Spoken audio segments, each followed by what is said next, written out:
Et il nous a juste fallu de rajouter ce await pour dire à Remix, écoute, ces données, elles sont nécessaires pour moi, donc s'il te plaît, attends avant d'afficher la page, attends de récupérer toutes ces données. Je retire le await et là, non, Remix, n'attends pas pour afficher mon composant, n'attends pas pour afficher ma page, ces données ne sont pas très importantes, mais je les veux quand même, donc tu peux me les afficher s'il te plaît. Bonjour à tous et bienvenue. Dans cette vidéo, j'aimerais vous parler du streaming en React. Le streaming est un nouveau feature qui est sorti avec la version 18 de React. Grâce au streaming, on peut optimiser le temps de chargement de certaines pages. Et je vais vous montrer tout de suite avec un exemple. Pour ce faire, je vais créer un nouveau projet Remix. Là, je suis sur le site officiel de remix.run. Et nous allons instancier un tout nouveau projet avec la commande ci-dessous dans notre terminal. Je vais ouvrir mon terminal. Je vais copier la commande. Et je vais appeler le projet React Streaming. Une fois le projet installé, je l'ouvre avec VS Code. Je peux fermer mon terminal. Je vais lancer le projet dans mon terminal intégré que je vais ouvrir dans un onglet à part sur le localhost 3000 et je peux voir mon application Remix qui fonctionne. Je vais juste supprimer la donnée que nous avons affichée pour partir de rien. Et ce que j'ai envie de faire, c'est d'aller sur le JSON placeholder et de charger une liste de photos. On peut voir que on a accès à plus de 5000 photos et je pense que ça va prendre un peu de temps pour les charger dans notre application. Donc c'est l'exemple parfait d'une utilisation de React Streaming. Ce que je vais vouloir faire aussi, je vais donc créer un nouveau fichier dans mon dossier app que je vais appeler server.ts dans lequel je vais créer une méthode que je vais appeler getPhotos et c'est une méthode asynchrone qui va effectuer un fetch depuis l'API JSON-Place. Ensuite, nous allons convertir la réponse en JSON et nous allons la renvoyer. Le problème avec l'API fetch, c'est que par défaut, les données ne sont pas typées. Donc je vais très rapidement installer Zod pour bénéficier de l'inférence des types. Je vais donc importer Zod et je vais déclarer un schéma qui va s'appeler Photos Schema. Et c'est un tableau des données que je vois sur ma fenêtre de droite ici. Donc c'est un tableau d'objets qui contient les propriétés suivantes. Une ID qui est un nombre, un titre qui est un string, une URL qui est un string et une thumbnail URL qui est un string. Maintenant que j'ai déclaré mon schéma Zod, je peux valider ma donnée et renvoyer une donnée parsée.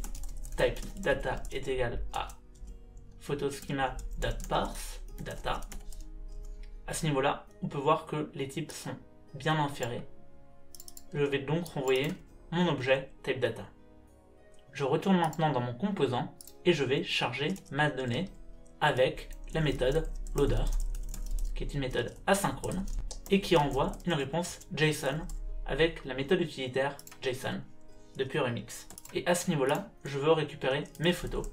Donc je vais faire const photos est égal à await de get photos que j'importe depuis mon fichier serveur et que j'envoie sous forme d'objet dans la méthode loader. Pour le moment, on n'a pas encore exploité la puissance du streaming. Ce qui veut dire que, à ce niveau-là, à chaque chargement de ma page, ça va await les 5000 photos avant de charger tout le contenu de ma page.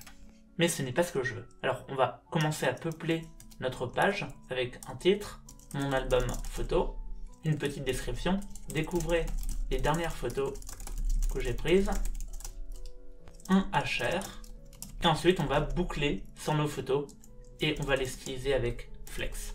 Je vais mettre display flex avec un gap de 12 pixels et on va autoriser le wrap. Et maintenant, je récupère mes photos depuis mon loader grâce à la méthode useLoaderData qui est un hook de Remix et qui accepte le type générique typeOfLoader afin de bénéficier de l'inférence des types.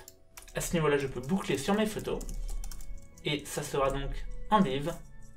On n'oublie pas de rajouter le prop, le key et pour le moment, on va afficher la photo à photo.thumbnailURL je referme mon composant et je rajoute le alt avec photo.title.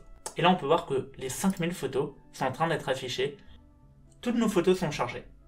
Ce que j'ai envie de faire maintenant, c'est d'optimiser le temps de chargement de cette page, qui n'est pas si long, mais je veux simuler une réponse d'API très lente.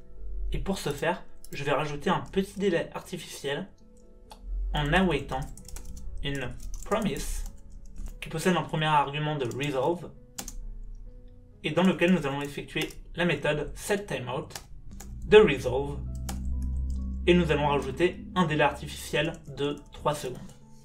Maintenant, si je retourne dans mon inspecteur et que je sélectionne le document et que je rafraîchis la page, je vois que la page met 3 secondes à se charger. 3 secondes, c'est beaucoup trop long pour charger nos données. Ça peut impacter notre score SEO et ce qu'on veut, c'est un site qui est très rapide. Donc ce qu'on va faire, c'est qu'on ne va pas afficher toutes nos photos tout de suite. On va les charger en différé avec l'API de Remix, Differ. Pour que le code soit un peu plus lisible, je vais transformer mon album photo en composant réutilisable qu'on va appeler Photo Album, qui va renvoyer donc notre wrapper et qui va accepter en paramètre nos photos qui héritent le type de la méthode getPhotos avec un awaited return type of getPhotos afin de toujours bénéficier de l'inférence de TypeScript. Maintenant, je vais juste commenter le délai artificiel pour que ça soit un petit peu plus simple de développer et je vais limiter les photos affichées à 50. Je déclare donc mon album photo dans mon composant principal.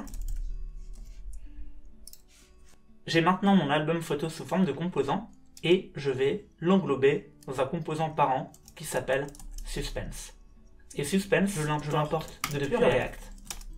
Et ce composant va nous aider en affichant une interface de chargement en attendant que je récupère ces photos. Pour ce faire, on voit que Suspense accepte plusieurs props. Le premier c'est Children, qui est mon album photo, et le deuxième c'est le fallback. Et le fallback, ça va être l'interface que je souhaite afficher en attendant de charger mes photos. Donc pour le moment, j'aimerais afficher chargement des photos en cours. J'actualise ma page et ça ne fonctionne effectivement pas, les photos chargent beaucoup trop vite. Maintenant que j'ai utilisé Suspense, il faut que nous revenons dans notre méthode loader pour expliquer un petit peu ce qui se passe à ce niveau-là. Ici, nous chargeons côté serveur nos photos. Et nous donnons l'instruction à notre navigateur d'attendre que cette donnée soit chargée et de la renvoyer avant d'effectuer le rendu de notre page. Donc si notre page prend 3 secondes à charger à ce niveau-là, notre page sera affichée seulement après les 3 secondes. Mais ce que nous avons envie, c'est pas d'attendre 3 secondes pour afficher notre page. Nous avons envie de l'afficher instantanément et de charger les photos après. Et en React, pour charger des photos directement dans notre composant, on utilise normalement un useEffect pour appeler fetch à l'intérieur et récupérer nos photos. Mais c'est pas ce que nous allons utiliser. Remix nous met à disposition une nouvelle méthode qui ne s'appelle pas JSON mais qui s'appelle defer et qui va nous permettre de différer le chargement de certaines données. Et je vais vous montrer tout de suite la puissance de defer. J'ai remplacé ma méthode JSON par defer et ça n'a rien fait pour le moment car defer fonctionne avec les await. Et ce qu'on va faire en plus, c'est maintenant qu'on differ notre album photo, nous allons supprimer le await de la méthode. Ce qui veut dire que nous n'allons plus attendre le chargement complet de nos photos pour renvoyer notre page. Je vais donc changer le nom de ma méthode en PhotosPromise parce que vous avez bien compris ce que ça va faire, c'est que ça va renvoyer la promesse dans notre composant client et ça va appeler cette promesse dès le chargement de notre loader, mais ça va continuer le chargement une fois que ça a chargé notre page. Maintenant que je n'await plus mon album photo et que je renvoie directement la promesse au sein de mon composant, je peux retourner dans mon composant et déclarer un nouveau composant de Remix qui s'appelle await. Et ce composant, les amis, ce composant va nous permettre d'afficher la réponse renvoyée de nos photos une fois que la promise a été await. Pour ce faire, le composant await accepte plusieurs paramètres. Il accepte un paramètre resolve dans lequel on va lui donner notre promesse que nous attendons.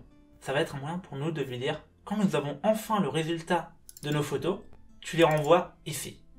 J'ai donc déclaré le composant await de Remix qui prend en paramètre la promesse de résolution de mes photos, donc la méthode qui va me permettre de récupérer mes photos.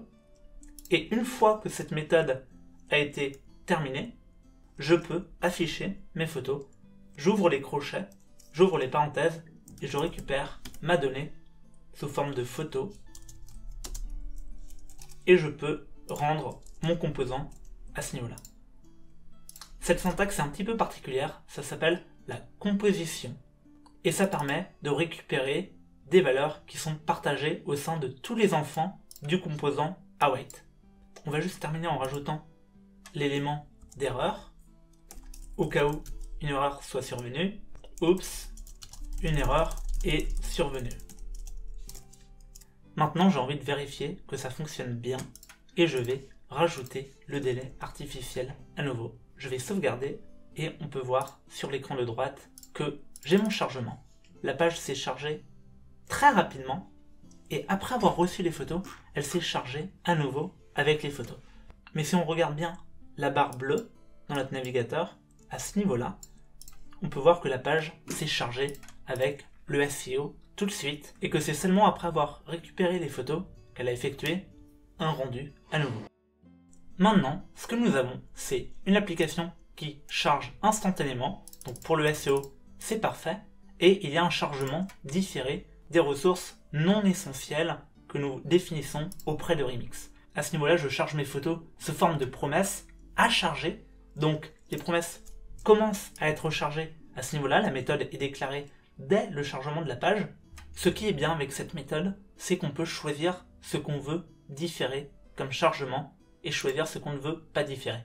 C'est-à-dire, ici, j'ai ma méthode loader et je ne veux pas attendre de récupérer les 5000 photos pour charger le restant de ma page, qui est donc le titre, mon span et tous les éléments que je déclare comme étant importants à l'application et nécessaires pour fonctionner, comme les données utilisateurs par exemple, les données d'authentification. Mais pour ce qui est des éléments moins importants, j'informe Remix que je veux les charger, mais en deuxième position, c'est-à-dire que je donne un ordre de priorité sur le chargement de mes données. Maintenant, ce qui est vraiment super puissant avec Differ, c'est que nous avons donc déclaré notre promesse avec suspense et await.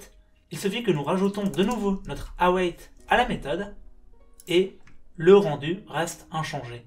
Nous affichons maintenant cette page côté serveur, c'est-à-dire nous attendons les 3 secondes pour afficher toutes nos photos et il nous a juste fallu de rajouter ce await pour dire à Remix, écoute, au final, ces données, elles sont nécessaires pour moi, donc s'il te plaît, attends avant d'afficher la page, attends de récupérer toutes ces données. Je retire le await et là, non, Remix, n'attends pas pour afficher mon composant, n'attends pas pour afficher ma page, ces données, elles sont pas très importantes, mais je les veux quand même, donc une fois qu'elles ont été totalement chargées, tu peux me les afficher s'il te plaît. Du coup, c'est à peu près tout pour l'utilisation de Suspense et du streaming en React. J'espère que cette vidéo vous a plu et qu'elle vous a appris quelque chose. On se retrouve très bientôt pour la prochaine. À bientôt.